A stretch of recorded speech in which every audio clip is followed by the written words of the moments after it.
everyone, to Ecommerce Straight Talk. We are honored to have David Katz as our guest here.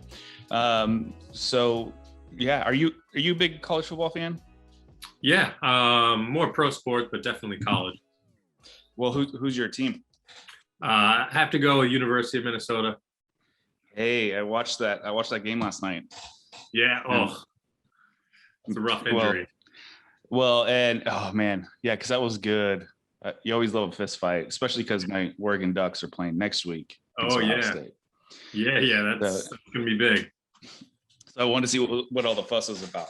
But anyway, so David here is the CEO and founder of Swaggr. So these are socks made out of recycled plastic, right, David? Yes, that's correct. Awesome. So tell me a little bit more about how you got started in this and where the concept came from. Yeah. So originally, the idea behind it was, personally, I've always been a huge sock fan. Whether it's been crazy, funky dress socks, any cool, fun, exciting sock, if you can call it exciting. That's kind of, I loved it. So my wife Katie and I we're both really active, like to be outside, and so we're obviously. We were getting holes in our socks. They weren't fitting right. And it's super frustrating. And so we decided that, you know what, let's do it better. I already had an affinity for socks. We're both really active. So we figured the athletic sock arena would just be the right fit for us. And so from the beginning, we both knew that we wanted it to be sustainable. We wanted it to be, the environmental aspect needed to be at the forefront of it. We both grew up that way. My dad owned a couple of businesses in the recycling industry. Katie's family was always very recycling conscious growing up, and so that we knew was just going to be part of it. And so kind of started our journey there, and we kicked it off with a Indiegogo crowdfunding campaign. Awesome. Yeah, and so that Indiegogo campaign, that's really what set you guys up rocking and rolling, right? Totally. So, I mean, absolutely. Yeah, I'm curious to sort of the process that went into that. I know there's a lot that has to go into these campaigns. There's so many brands and so many companies and so many products and people that just throw something up there on Indiegogo or Kickstarter without being fully prepared and have a full plan of attack in place. So what was your guys' process in sort of developing that? Yeah, totally. I mean, and to your point, there are so many companies, crowdfunding has become like a really great platform to launch your business, so that it's flooded with products. So you really need to be smart in how you approach it. You need to be organized. And so for us, it started about 3 to 6 months before we actually launched. We started our planning. So it's not, see what sticks, put it up there and, cross your fingers and let's hope it works. But there's a lot of planning that goes into it. So, it starts with, you need to make sure that you're getting the information out there so that the public's aware of it. And by doing that, you start, at least with us, what we were instructed was you start with a core group of people, close family and friends, whoever they are, 5 to 10 people who can take the information whenever you need them to send it out. If it's once every hour, once daily, blast it out. And that's an everyday process, and you just sort of expound on that. And there are a bunch of different channels that out, social media, all sorts of stuff. It's a super, it's not complicated, but it's definitely involved. And if you want to have a successful campaign, you've got to prepare for it.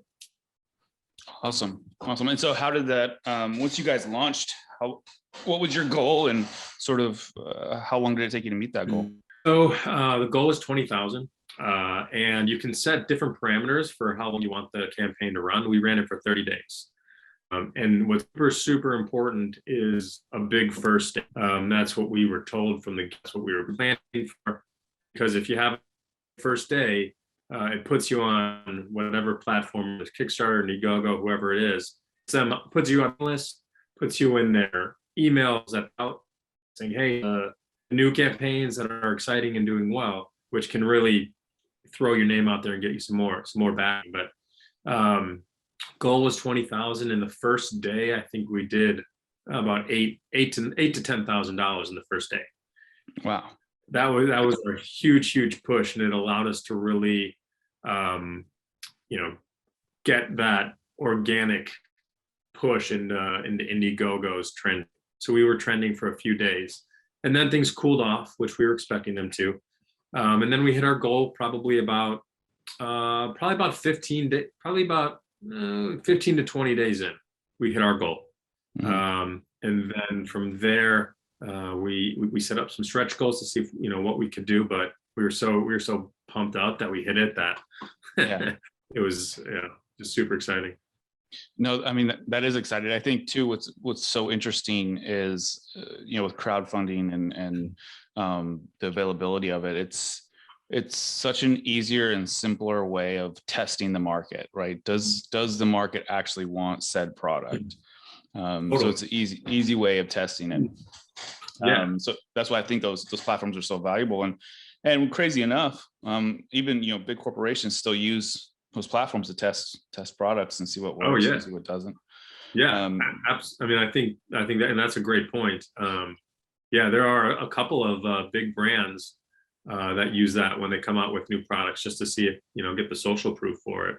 So that's a really great thing that it allows you to do, to see if the market is really interested in what you're providing. But on top of that, it's a really great way, especially if you don't have a lot of capital up front, to go out and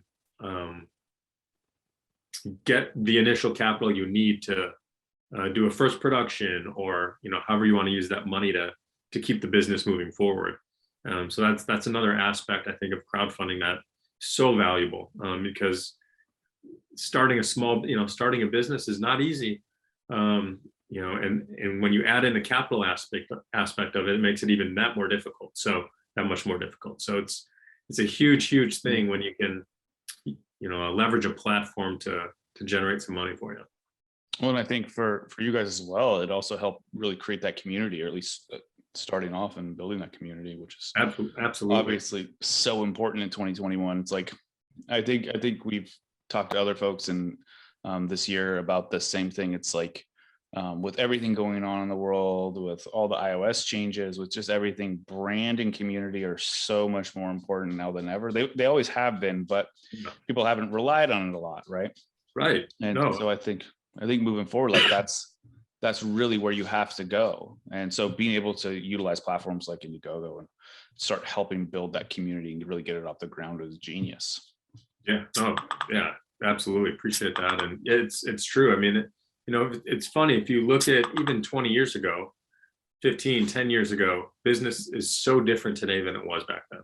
Mm-hmm. Like, to your point, you really have to be able to, you have to be an expert, but you really have to be able to leverage the internet and the platforms associated with the internet to really launch your brand and to really engage with your audience, because it's not just let's go out and shake hands and have face-to-face meetings anymore and always do direct mailers, or it's just a different approach now than it ever has been.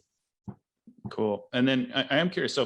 So you have the idea, the concept, you sort of prove it out, prove that the marketplace wants it. You run Indiegogo, you start building that community. Sort of what were the next steps involved in your guys' process? Because I know you guys ended up getting into retail pretty deep there. So what was the process of you sort of moving and growing? So the next step was actually going out and selling. We hadn't sold anything to the public when we launched that campaign, and that campaign was pure to be able to get the money to actually start manufacturing and selling. So next step for us was, to your point, was trying to organically build our brand. And so what we started doing, our next step was we started selling at farmers markets all throughout Houston. And the beauty of Houston is it's so large that there were, in 1 month, not that we could hit this many, but there were 70 different markets going on weekends throughout 1 month in Houston. And so it's crazy. So it's crazy. Yeah. But what we set up a table. Brought our socks, and we just started selling them to people in farmers markets. And it was unique because, you know, we're not your typical farmers type company. Yeah. And so it was awesome. I mean, it allowed us to really understand our customers, have some face interaction, really grow an awesome loyalty. We've got such great brand loyalty in Houston, from those farmers markets. And because there was such a great reception and the brand awareness was growing there, I started hiring about 8 people to do markets a weekend, so that we could just start hitting up, as in addition to what I was doing, so we could just start hitting up as many markets as we could just to get the word out. Nice. Yeah. Nice. So that's, no, I mean, that's pretty cool. That's like I don't want to say old school, but you know, not a lot of people do that anymore, right? Right. And then right. not only that, like you're saying, like start hiring other people to go. So you're sort of scaling your ability to Yeah. reach even the local community. Obviously, you're Right. Houston, so Houston's ginormous. Yeah. So you got kind of lucky with the location there. Oh yeah. But no, I find that fascinating and amazing. And I'm not too sure how many companies these days actually do that. So yeah, it's very interesting. Yeah. And not only that, but this continues the conversation about building community, right? So start with Indiegogo, building that community through there, building that brand awareness and product awareness too, because product is so important. And then continuing that community building, which is, you know, like I said, so very important. Now, going from farmers markets, then you guys got into retail. Yeah. So tell me sort of that process and how you were able to really leverage retail. Yeah, so we knew, I mean, the natural progression for us, and we knew farmers markets they're great. They're great for, you know, getting your brand out there and for people to start get to know you. But if we want to start scaling, you know, we knew that our next step was retail and obviously the online portion. But for retail, initially, my wife Katie and I, we made a list of all of the retailers we wanted to get into, and I got on I grabbed my phone and I just started calling every single one of them on the list. And I would call them again and again and again until I actually would get someone, or eventually until they said yes, or until I could send out samples. And that's how it happened for the first, I don't know, maybe 6 months of retail was just me on the phones, calling places locally, calling places nationally, sending out samples, dropping samples off anywhere I could, whether they had a tiny little strip mall shop in rural, you know, Conroe, Texas, or whether it was, you know, Dick's Sporting Goods. It didn't matter to me. I knew we needed to get there, and so I just started calling, and that was initially how we started doing it.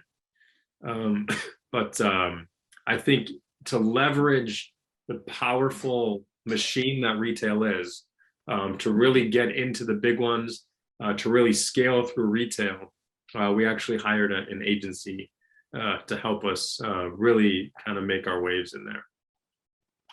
Interesting. Yeah. And obviously agencies, you know, me owning one, it's not cheap, right?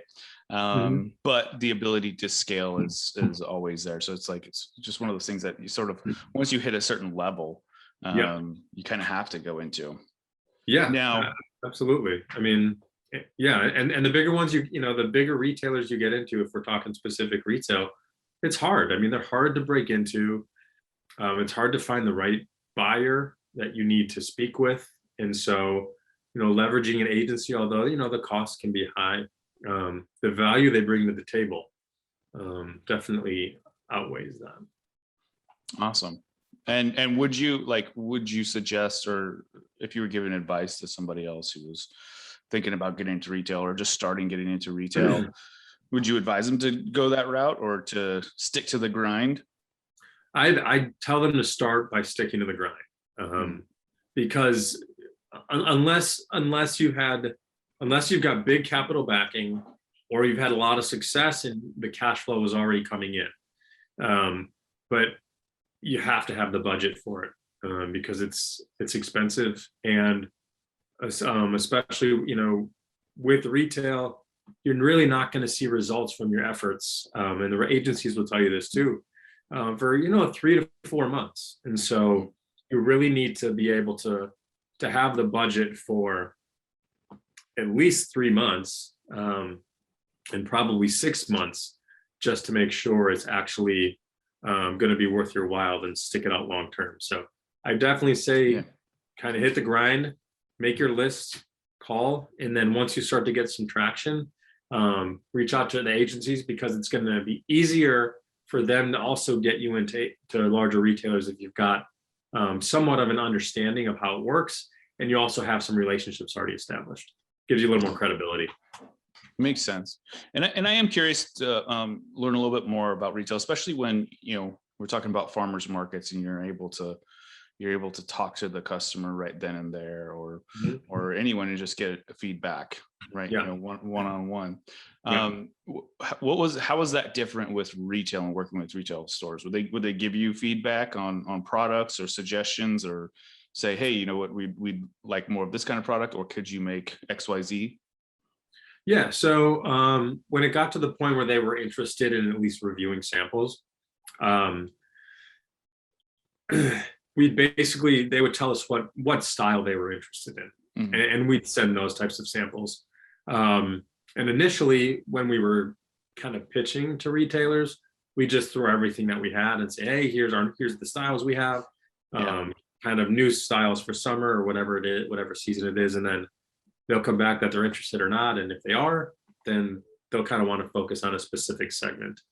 But once they agree, and you start into the process of onboarding, and you're starting to put in your assortment into their system, again, I mean, you can put in anything you want.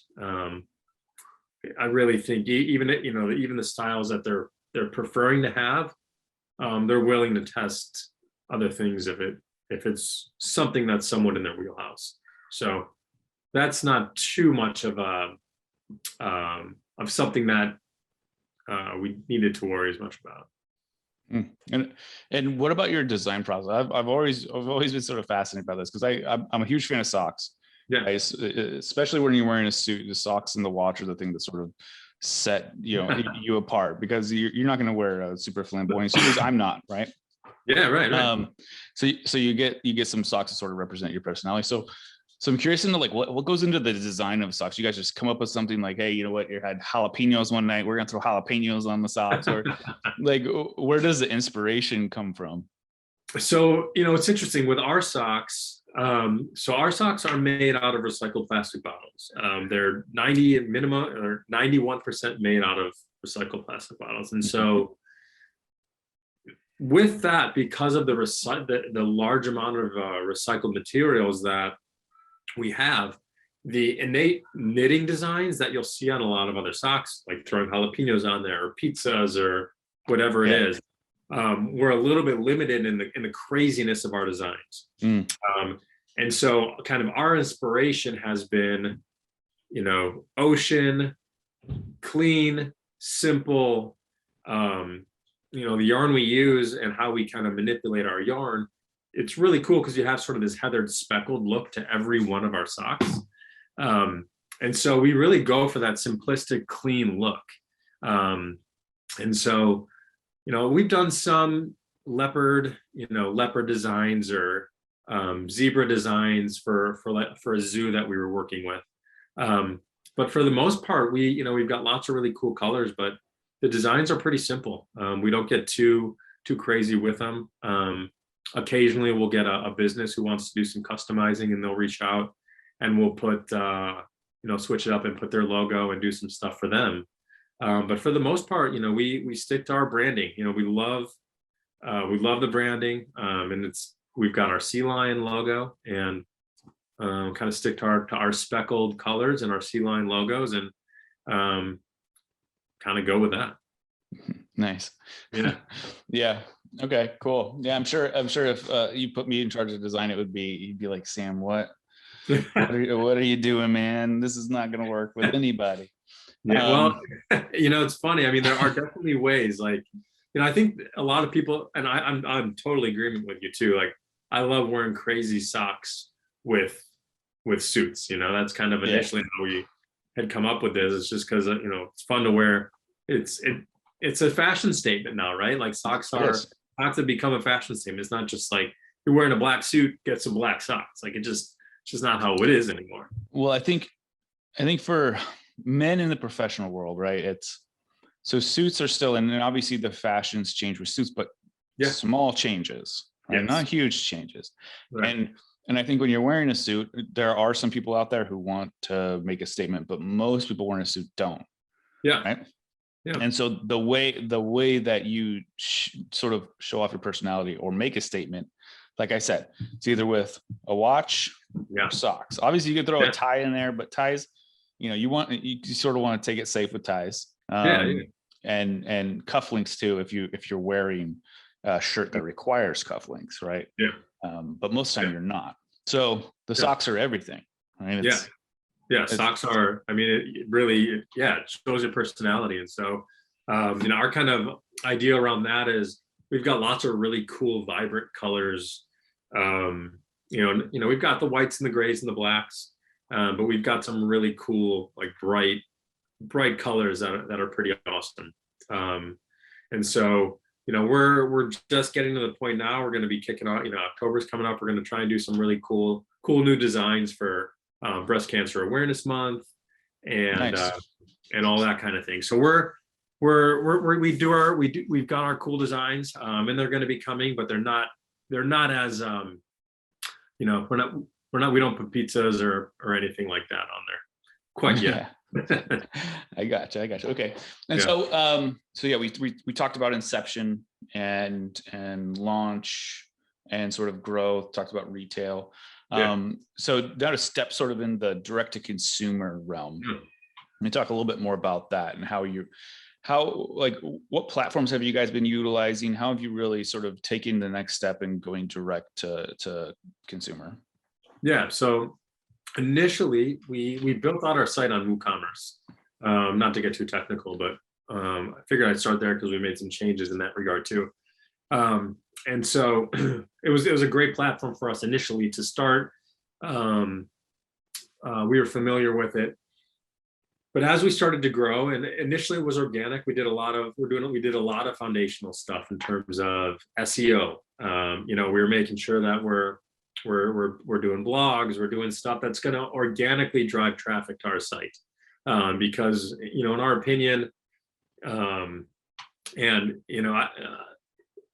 take a step back. I did this little conference challenge course probably about a couple weeks ago, and there's a quote in there that I thought was interesting. It said, "You're not a business that's going to scale until you can actually grow through paid strategy." And I thought that was really interesting, and I totally think that's valid, because I think that you can scale hugely through there. But for us initially, we wanted to at least lay the foundation for organic, so that we've got that traffic always coming through, regardless of if we've got ads going or how the paid stuff is going. And so as we started growing, we switched over to Shopify, just because from an e-commerce retail standpoint, the bells and whistles, such integration features, and are so easy to use. And so once we did that, that's kind of when we really started to focus a little bit on our paid strategy, because Facebook and Instagram, just starting to do stuff with TikTok, integrates so well with Shopify in terms of tracking. It's seamless. And so we started that strategy, and we're primarily focusing on Facebook and Instagram, and dabbling a little bit with TikTok. Interesting. Yeah. And I literally had this conversation yesterday with my brother-in-law who runs an e-commerce business. And, we were discussing platforms and Facebook and also looking at the data too, and how people are utilizing these platforms. And it's interesting how Facebook still holds the majority of attention, but it's all older attention, right? People over the age of 35. Yes. You have Snapchat, which reaches an insanely amount of young people here in the US under 24. I think about 75% of people 13 to 24 is what Snapchat reaches, which is insane. But Yeah. how they use that platform is not so much social, it's more messaging, right? It's more of a messaging platform. Yeah. And then you have TikTok, which I think they came out with the numbers, and the average TikTok user, and I don't know how accurate this is, watches 8 hours a day of TikTok, which seems like a lot, but like at the same time, It's you're like, addictive. yeah, no, it's ridiculous. Yeah. Yeah, it's scary. You just like get lost in it and you realize like an hour's gone by. or the whole day. Yeah. Right. Or the whole day. Yeah. Yeah. And like, I don't know, my For You page is just all funny, stupid stuff. Like, that's it. It's totally different than my wife's is all animals and stories that'll make you cry, and mine is just people doing dumb things or saying dumb things. It's great. Yeah. But yeah, no, I think in our experience so far with the brands that we've got onto TikTok has been, it sort of reminds me of Facebook, Instagram circa 2015, 2016, where gimmicky stuff works really well for some odd reason. If you're going for sales, that's what we're talking. But for overall brand awareness and how, a lot of larger companies use it, perfect. But if you're going for sales, it's just not a converting mechanism, right? And like I said, this reminds me of 2016 Instagram. We had the same thing. We could get a lot of engagement on Instagram, but getting sales was very tough. Yes. And I think throughout that year, 2016, 2017, and then finally in 2018 is when Instagram really started converting well for us. Now, that phenomenon, I think, not only is it the fact and people are trusting, spending their dollars online through e-commerce, which the pandemic has really helped push, but that the older audience is there because the older audience has buying power, right? Yeah, totally. And so I think with TikTok, they're getting there slowly but surely. I'm only 35. I'm on there, and but like I'm part of the older group on TikTok, right? It's like so many people like under the age of 20 on there. Right. Totally. So, but yeah, no, I think TikTok's like one of those platforms, like you got to get in it now, and like now's the time. I remember, we all said this back when Facebook really started hitting it and no one listened. Instagram started hitting and no one listened. LinkedIn, that's a whole other story. I feel like Microsoft just needs to hire me to fix the ad side of their platform, because it's worth $1 billion. I just don't know how to do it. But more specifically with paid, and then sort of that ecosystem of paid and organic community building. I guess what you're saying is that's really how you guys have been able to push more direct to consumer. And so what would you say is sort of the ratio to retail, from retail to direct to consumer? What you guys are sort of aiming for? So I would say in terms of, I mean, our goal, honestly, I would love to do 100% online and no retail. I mean, that would be my preference. I really like retail. I think it's a really great strategy. And I think there are totally huge benefits for it. But the margins in retail are a lot less, just because it's the cost of doing business with retailers. Mm-hmm. And so if in an ideal world, we do 100% online. But right now I'd say it's probably 70-30 online to retail. And so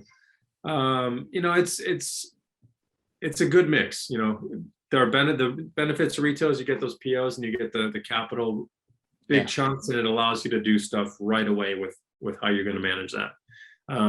But online paid strategies, it's huge, and it's such a great way to scale, but you have to be careful with it, because it's, if you don't do it right, and it's hard, it takes time.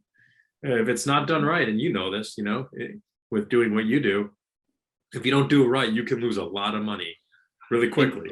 Yeah, I think how I like to look at it is, when you go to an agency or someone like myself, I really hate using the word agency. It sort of has this negative connotation here in 2021, right? It can mean so many things, but in reality, when you look at marketing, advertising, media buying, all this stuff, it's all we're really doing is amplifying, right? I've talked to so many people over the years that think like they can sort of just hand over their whole business. And it's like, that doesn't work. It doesn't work like that. No. Basically, what's going to happen is you got a little introduction to the market. The market said, hey, they want your product. You're trying to scale. We're going to help you amplify that. And we're going to tell you if the market really wants you to scale or not. And we'll be able to tell real quick whether it's going to fail or be a complete success. That's all we're doing. And you're throwing money at it so you can learn your lesson quicker, right? Yeah. That's essentially what you're trying to do. Exactly. And then from there, you run your tests, you do your things that you need to do to really get into it. But it is impossible to push something the market doesn't want. I don't care how much money you have, it is impossible. And I've seen it. I've seen these people will spend $250,000 in 3 months trying to push a product. Maybe they get one sale. That's it. So it's very interesting how people sort of see that. Now, I'm curious, I sort of have a reputation on this show to bash Amazon quite a bit. But I'm curious, have you guys had any success? Have you tried the platform yet? Yeah, we've tried the platform. We're on the platform. Ironically, so we started on the platform probably about 6-8 months ago, and we hadn't really done much with it. Everybody was telling us we should get on it. So we went on it, and we started running some ads, and we actually had hired somebody just an individual, to run them for us, and they didn't go well. Yeah. And so we kind of we put it on hold, and we're on there, and we get sales from it, but it's definitely not a focus of ours, and so it's something that we do utilize, but not on a grand scale. Okay, I'm totally cool with that. The reason being is obviously that I sort of say, like, if you have a product that's worthwhile, don't ever throw it on Amazon, because Amazon will just hijack that immediately. It's what they do. And not only that, but they own the customer and you don't. It's like such a problem. That's again, that's when it comes to Amazon or comes to retail, that's that is definitely another aspect of it. And I'm going to sort of put you on the spot here, because I know last time we talked, I never brought this up, but if you could go, like, if someone was starting off new and they were about to start a brand or an e-commerce company, or they just had an idea of a product that they really wanted to shoot for the moon, what would be like one lesson that you've learned, or any piece of advice that you would give that individual? Yes, I would say start on Shopify right away. We didn't. And we didn't pay a huge amount for, we were just starting out. We spent about $6,000 on our website.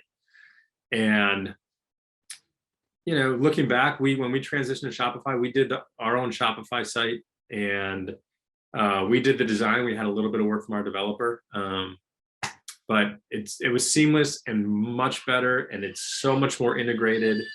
And I'd say right out of the get-go, start with Shopify.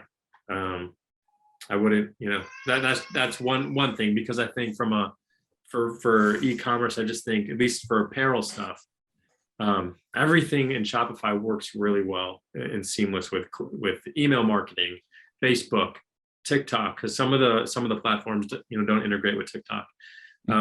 So that's one thing is, I would say, is get on that Shopify train right away. And two is, make sure you are understanding your customer.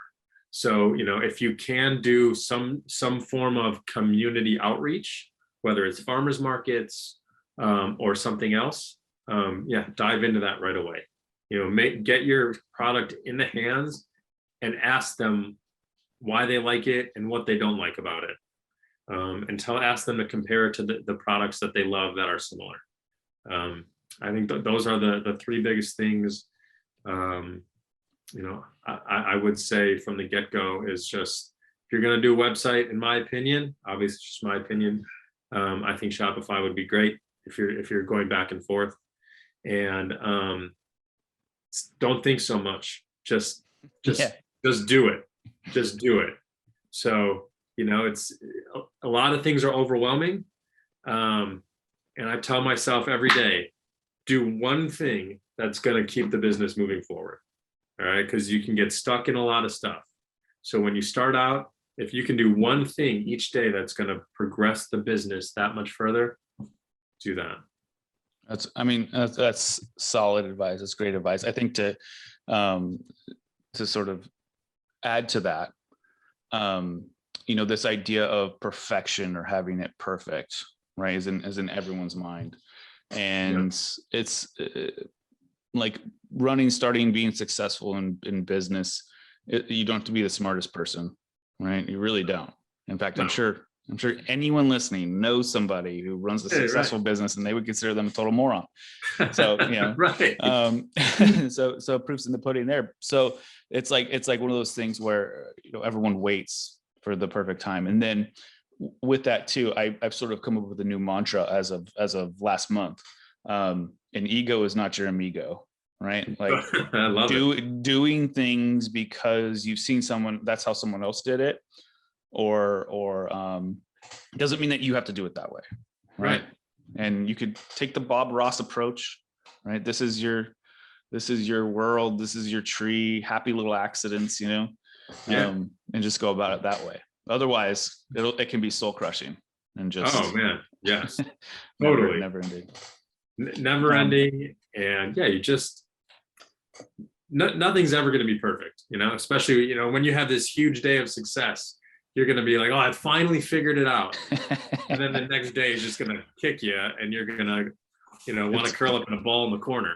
Yeah, it's bipolar living. It's one day you think you've got it all figured out. You're like, oh, great. And then by Wednesday, you're like, I need to go find a new job somewhere, obviously, because this isn't going to work.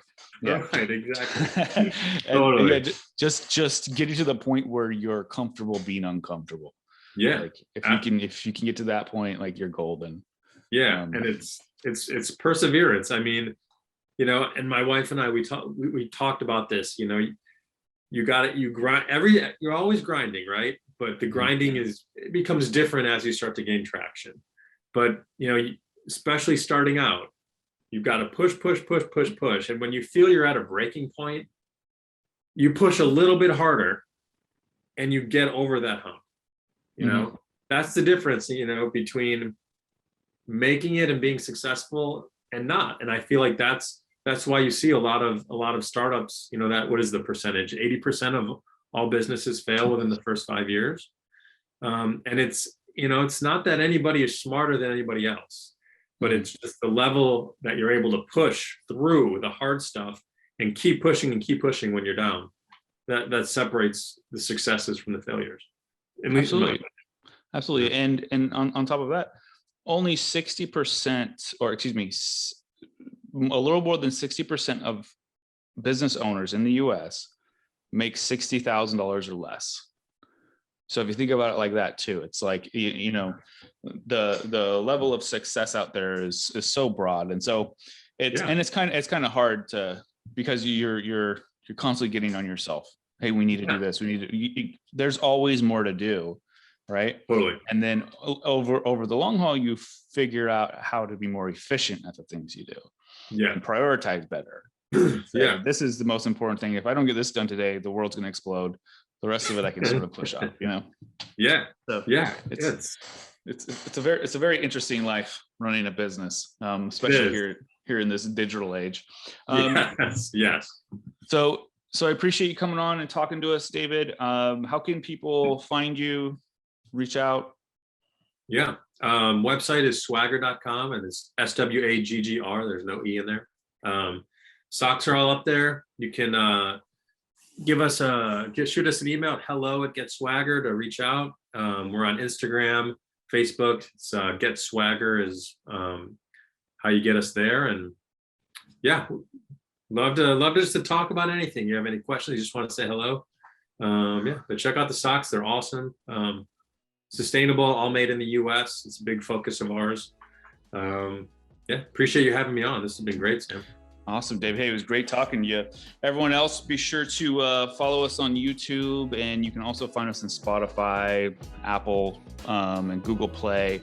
So go ahead and continue to give us a follow and listen in. All right, David. Cool. Everyone will take it easy. Later.